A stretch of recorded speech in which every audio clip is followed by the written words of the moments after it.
Football is back as the Bills return to training camp for the 2023-2024 season, and we're going to talk about some things that we've seen in the first week of training camp on this week's episode of the Wandering Buffalo podcast. You are now listening to the Wandering Buffalo podcast with your hosts, Justin Goddard and Andrew Chang.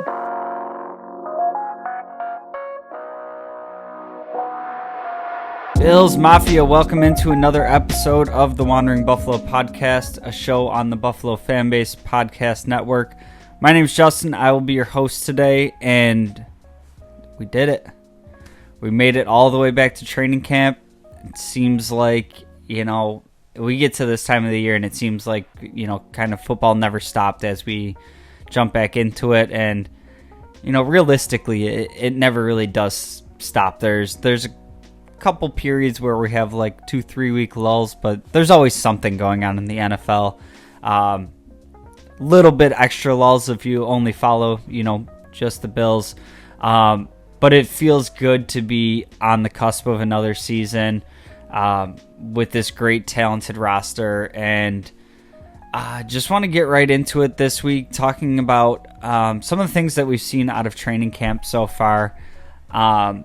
I had on the docket for this week my 53-man roster projection, but I was putting it together like 3 days ago, and by the time I start looking at it again, the Nyheim Hines injury happened, Jay Sternberger got added, Darrington Evans comes in to replace Nyheim Hines, so there's going to be a lot of tinkering going on with the roster. I'm going to put that off to just a couple weeks down the road as we see some of these camp battles work out, maybe as we get into a couple preseason games, and with the NFL doing the full roster cutdowns, all at once versus the progressive, I think it kind of behooves us to put that off a little bit anyways. We're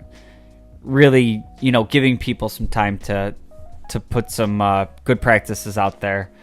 So now I haven't been to any of the training camps practices at Fisher yet myself. Hopefully can make it out to one or two. But this is one thing that I struggle with a team that actually has aspirations and success. I remember, even when I lived out in Buffalo, driving out here, and now I live in Rochester, and, Fisher's probably a 10-15 minute drive for me, and just how fast the tickets go, and, I've seen them reselling for $100-$200, all that, and it just complicates the process a little bit. I love the atmosphere and everything, but that was one of the things I always really looked forward to as we had, these crappy teams, is that, I could go and see the players, and we were nowhere near capacity, and, get autographs from players. It was really cool. Not that it's, not cool now. It's just another layer to it, makes it more challenging. But at any rate, want to talk about some things that I've been seeing and hearing from a lot of the people that I follow, some of the beat reporters, just observations and what I take away from it myself. First and foremost, I want to say Damar Hamlin out there not being listed as limited or anything. He's out there running with the twos, full participant, and from where we were like less than 6 months ago to where we are now, just an incredible story, incredible journey, and to see him get back out there and just all the love and support that he has. If it was me in his shoes, I don't know if I'm in the same situation. I might be stepping away from football, but just shows the passion and the love for the game he has, the love for his team. So awesome to see him get back out there, and hopefully he can build on what he started putting together last season. Definitely had some flashes, and hopefully with the health of Jordan Poyer, Micah Hyde, the addition of Taylor Rapp, he's able to kind of, come along more at his speed, and hopefully we don't need any giant contributions from him. But yeah, really cool to see him back out there, and most importantly, being a full participant, no limitations.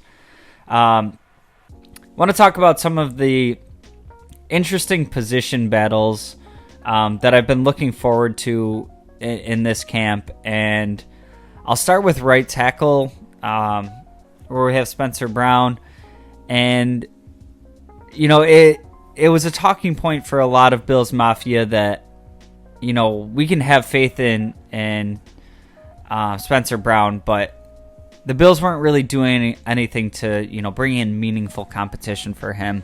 And right on the cusp of training camp, they bring in Brandon Shell, and seemingly that was going to be his competition. And through the first few days of practice thus far, it's been Spencer Brown getting all the reps. So I'm kind of seeing this as Shell was brought in, as an emergency policy. An insurance policy. They still fully want that job to go to Spencer Brown, and I think going into his third year, coming into the league, 2 really wacky off seasons with COVID, and then last year having a back surgery, I think they're kind of giving him the benefit of the doubt here. And for me, I still think there's a good chance Spencer Brown pans out, and I'm willing to give him a little extra time to see if he can put it all together, because if he's able to, the athleticism and at his size, the ceiling on that guy is the roof, as they say. So really hoping that works out. I also want to throw in there, I meant to say this before we started, thus far there's still been no pads, so kind of a little bit of a grain of salt to some of these observations. Things do change when the pads come on, the physicality getting kicked up a notch and all that. We also saw on day 3, Osiris Torrance starting to get some run with the ones. I'm kind of in a spot where I would be surprised if he starts off the season as one of the starting guards. Really like the long-term potential of him as a player. Love the value that we got in him as a draft pick. But I think with the group of guys that we have between Bates and McGovern, I'm not going to be upset if he's not a day one starter. Let him get into the building. Let him learn the ropes a little bit. But they are giving him some opportunities, and I'm also not going to be mad if our primary backup to pretty much every position on the line is Ryan Bates. He's a dude that's shown he's good enough to start for this team. Maybe not the greatest starter that we've had on that line, but good enough to be in there starting. So if that's our primary backup, we've seen so many times where a player goes down with an injury on this offensive line, and then it's never a 1-for-1 swap. It's this guy's got to kick to center, so now we're going to kick him over to guard, and it's always like, one guy goes down and we have 3-4 moving pieces, and it's players playing in different positions. And I would honestly really love to see Torrance be able to secure that job and have Bates be the primary backup, but I'm not sure that they're gonna kind of rush that process along. I think they're happy with what they have in Bates, and that's gonna be on Torrance to win that job. Another battle that's been kind of interesting, and this isn't one that was even on my radar, but I guess kind of the DN2 position. It seems like Epinesa is kind of doing a lot of rotating out with Leonard Floyd with the ones. I kind of figured, signing Floyd, that this was day one. Our starting DNs are going to be Groot and Floyd, and that's going to hold it down until Vaughn gets back. We have our depth rotation to sort out there between Boogie and Epinesa and Shaq. It seems like Epinesa is making some noise in the beginning of camp. And I guess maybe I shouldn't be all that surprised. Epinesa ended up putting together a sneaky, pretty good season last year. I think there's a lot to work on from a consistency standpoint for him. But he did end the season with 6.5 sacks, and I think that was, third best on the team behind Groot and Vaughn. I could be wrong there, but from a player that's really kind of been coming along slowly, I guess maybe I shouldn't be that surprised there, but defensive end is definitely a spot where I would be pleasantly surprised if we have an overwhelming amount of talent that we have to figure out how to sort out how we're going to rotate them and whatnot. Between what we saw from Groot last year, what we've seen with Floyd in a different organization over the past 3 years, averaging 10 sacks per year. Von Miller, the consistent play of Shaq Lawson. It's just a position that we seem to have struggled with for so long, that kind of hearing Epinesa is overperforming for what I was expecting is probably the most welcome news that I've heard out of camp so far, other than hasn't been much on the injury front. Knock on wood. Great seeing Diggs and Allen out there hooking up on some deep balls, looking like they've never skipped a beat. Diggs coming out and talking to the media, kind of putting all that offseason stuff to rest of, saying he wants to retire with the Bills. Josh Allen's his guy. He loves that dude.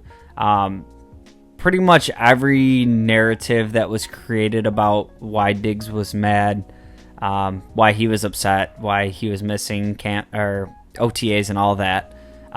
He pretty much had a 20-minute press conference and just put all that to bed. And really, from what I can take away from it is, at the end of the day, he is a super competitive guy.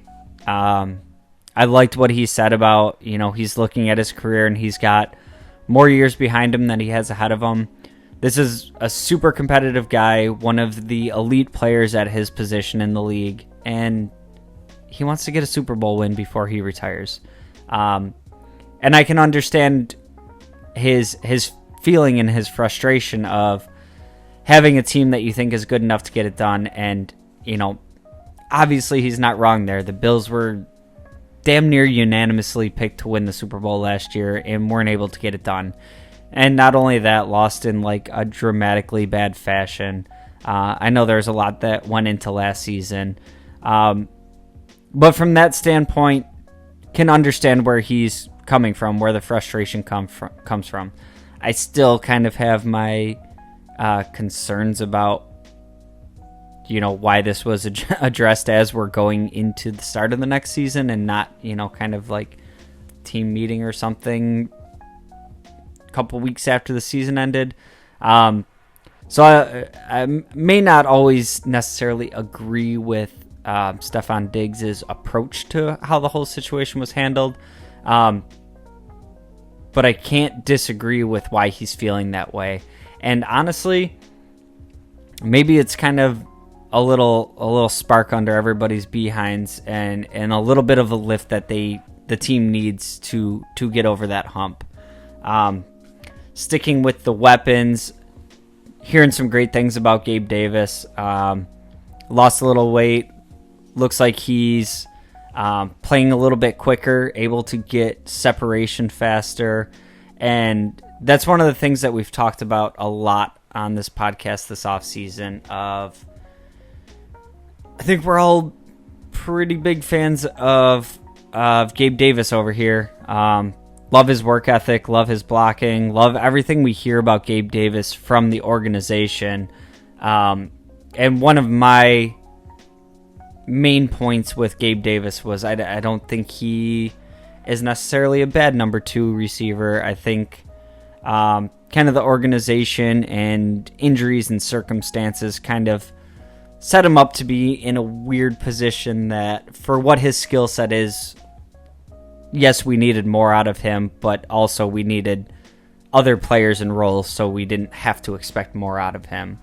One of the limitations that I talked about was some of the short to intermediate stuff.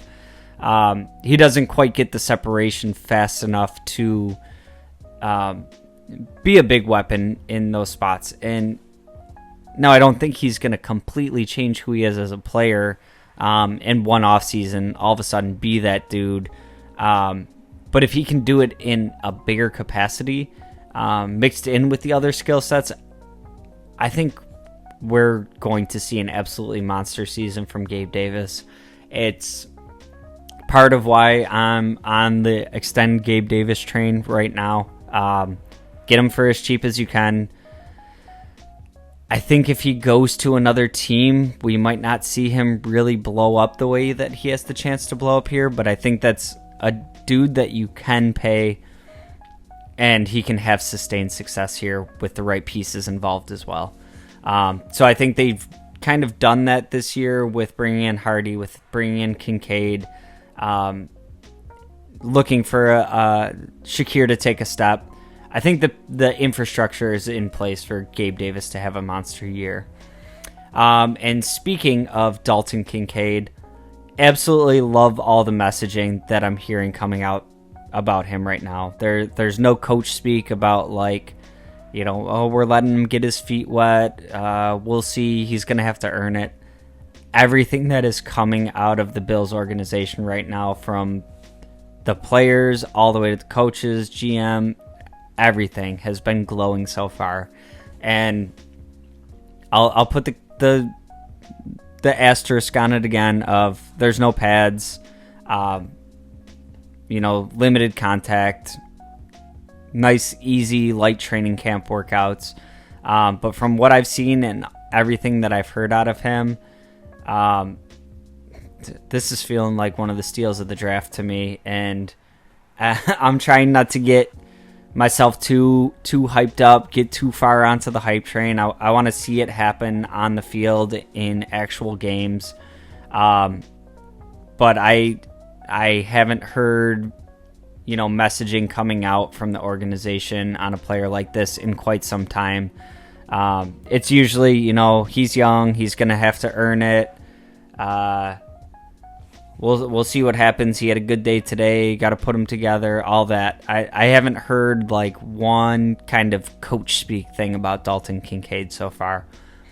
So hopefully he is absolutely the stud that he's being described as. So really excited to see more from him. I'm going to take a quick break. When I come back, I'm going to talk about a couple more of the position battles. So stick around. Hey, this is Dick DeGroat, Bill's dad. Now back to the show. Welcome back in, and thank you again for joining me on this week's episode of the Wandering Buffalo podcast. If you've made it this far, please do us a favor, like, share, subscribe, tell a friend, follow us on the socials. Any little thing you can do really helps us out to keep this thing going. So appreciate you being here, appreciate the support. Want to talk about a couple more interesting battles. These ones were the last two I'm going to wrap up with here are kind of the two that I was looking forward to. I guess I want to say the most. There's the most uncertainty for me here. I'd say wide receiver is my favorite position battle going on because I think they've accumulated so much talent. And if I lump Dalton Kincaid in there, and Dawson Knox, there's just so many potential weapons. I'm curious to see how that works, what the formations look like, how Dorsey capitalizes on all this talent that he has. But what I'm really interested in seeing from my question mark standpoint of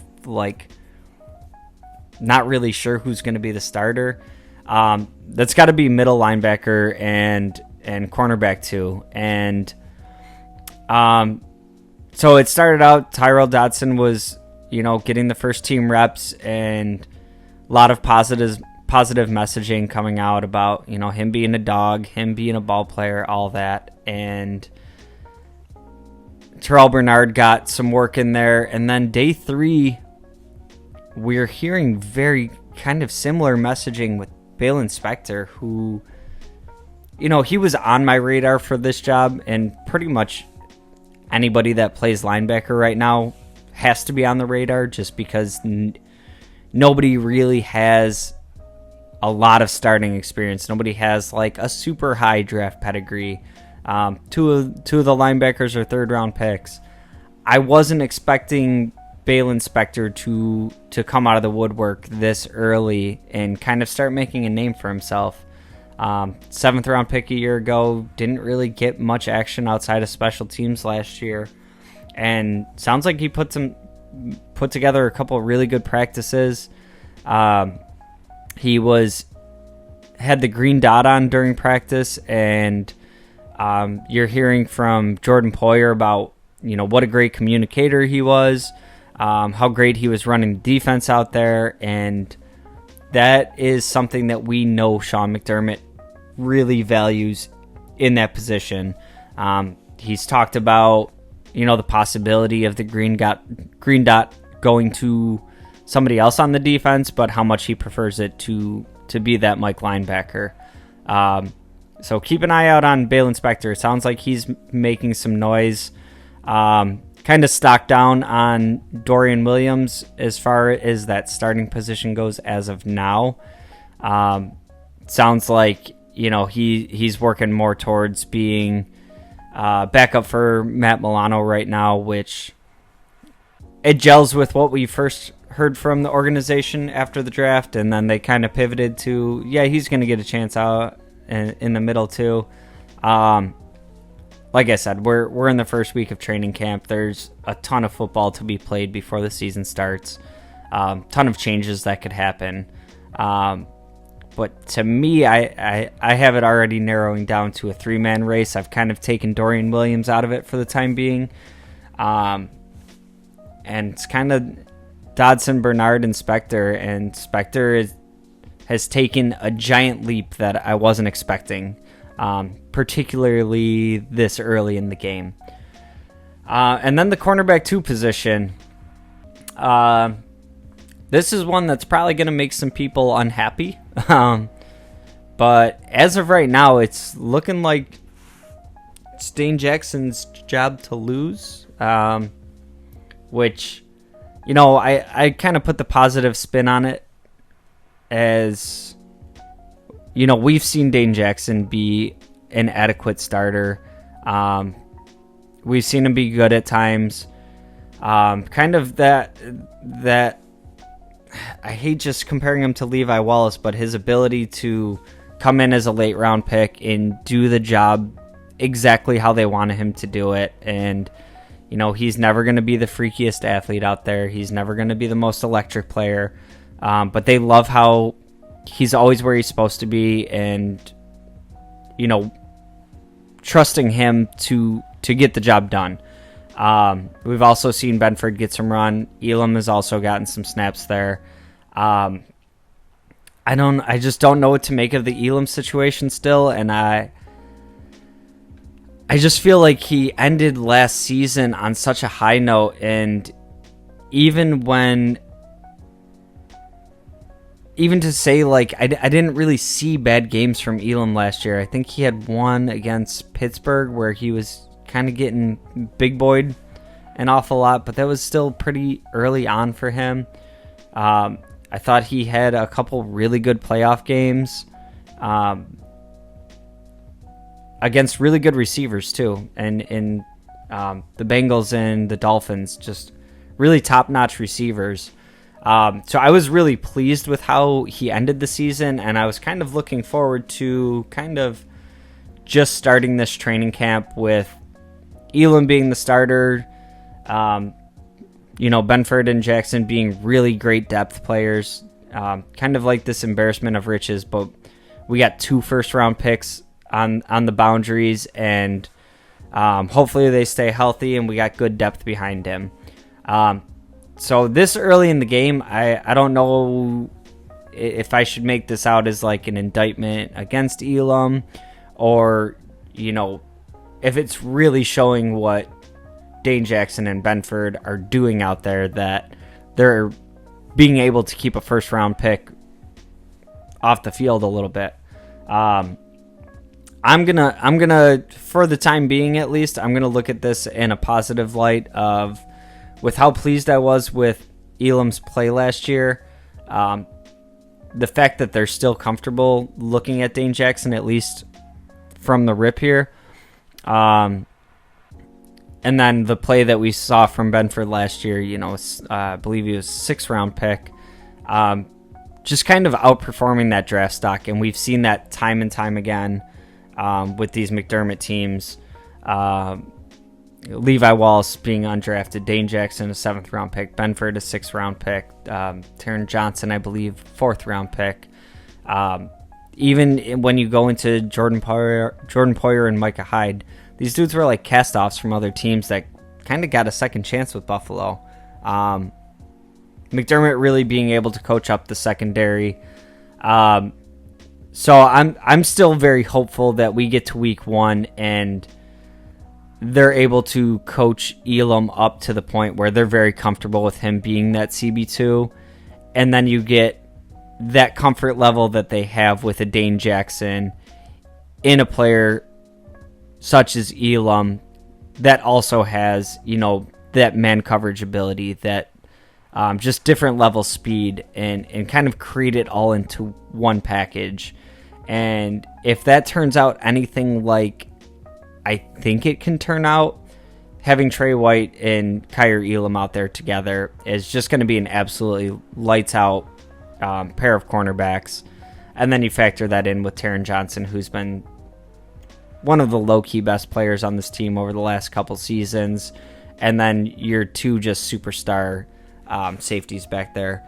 I think this could easily set up to be one of the best secondaries in the league. And I'm going to hold out hope for that now, but that is definitely the position that I have my eyeballs on the most.